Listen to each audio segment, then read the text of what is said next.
Hey guys, it's your boy, Brad here, bringing you another awesome video!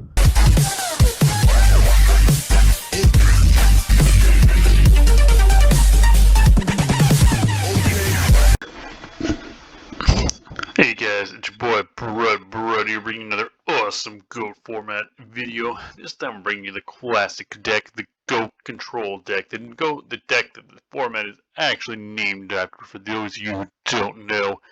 And this deck right here, what it's aiming to do is control your opponent and control the game with your Tsukiyomi, your Thousand Eyes Restrict, and just pretty much just control them, suck up a monster, attack in consistently, and just win the game kind of thing, right?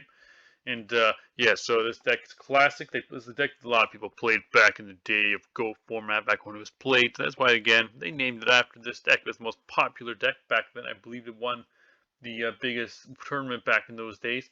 And you run some other cards that turbo out to it, like your Magical Merchant and your Magician of Faith, and it works really good with your creature swap. It's a classic deck, right? You guys are saying in the search everything.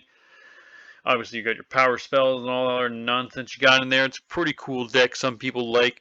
And yeah, it's classic, like I said, guys. And yeah, so we're going to go over the card by card here for you now, guys. And yeah, so we got the one BLS. And like I said before, many other profiles. If you can run BLS in your deck, guys, you always want to do it because this card is insane.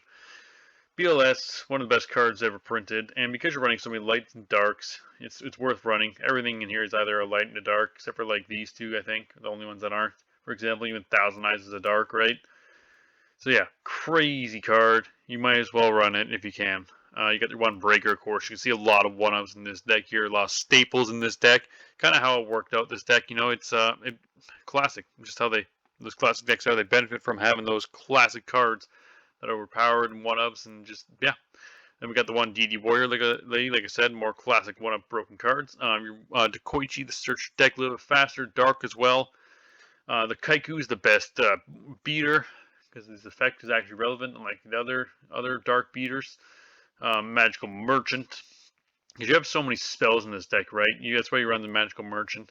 You can help you get to the spells faster if you don't already have them.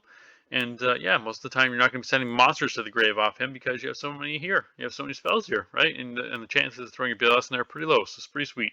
And you got your 3 Magician of Faith right here as well. Again, you have so many spells, and you want to get them back as much as possible because they're so powerful in GOAT format, and this deck relies heavily on them. So you want to get them back as much as possible. So that's why we're running 3 of it.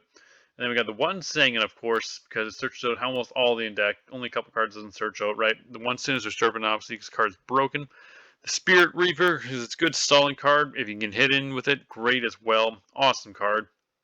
Only downside to it is it has low attack, and it can't be snatch stolen. But that's alright. And then you got the one Tribe, because you need it. The 2 Tsukiyomi, because you are playing GOAT format, so you need this card as well. Here's the Borg, the Thunder Monarch, of course, the one Book of Moon, because this can be helpful as well. This is good here too. I meant to forget to mention because a lot of times you just need to get rid of one monster. You don't got to knock and just regain, right? And sometimes the Borg will just fill that need for you. So it can be pretty crazy. And then we got the 2 creature swap, of course, because we have so many low attack point monsters. And so many monsters, like these flip monsters, when they're flip face up, they got no use. So you can creature swap them over your opponent, get a good monster off them, for example, right? Can be pretty crazy. Then we got, of course, the Trinity there, the Heavy Storm as well as 3 Metamorphosis. Again, running the Magical Merchant, might as well. And we got so many level 1s in here. Awesome. The Mystical Space Typhoon as well, of course. Always going to run that, as well as the Nobleman. The Premature Burial, obviously. Always going to run Premature Burial, man. Card's crazy. 3 Scapegoat, of course. So the 1 Snatch Steal. Your Sword's Revealing Light, and then you got a Jar of Greed there to get a little bit faster. Swords is really powerful in this format, too. I forgot to mention that. The Mirror Force, the Ring of Destruction, more one-ups.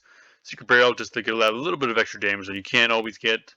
I like running it myself. Not everyone does, but I'm a fan myself. And then we, of course, got the Torrential Tribute.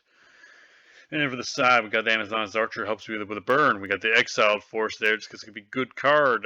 We got the Yakagiri Panda, because it's good for certain decks to be good against. These cards, that decks that run Scapegoat, it's great against, for example. That's why I like running it for.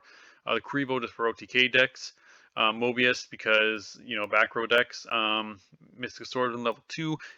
Chaos is good against, as well as Go Control. Zambara the Dark, of course, for warriors, your Cold Wave going first, the Mystic Walk for burn, and then the Royal Decree for trap heavy decks, or for it's good, just good in goat form, and or for warriors, or it's just good in goat control in general, right? And the side deck's pretty much irrelevant because you just add what, because you can add anything in this side deck, or not side deck, extra deck, fusion deck, whatever you want to call it. And yeah, that's the deck profile there, though, guys. I hope you liked it. And be sure to let me know what you think of my take on Goat Control down in the comments down there below. I don't play it very much, as I might have said earlier.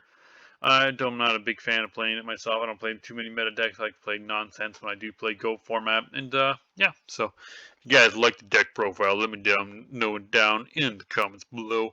And I will see you guys on the next video. Brud, signing out.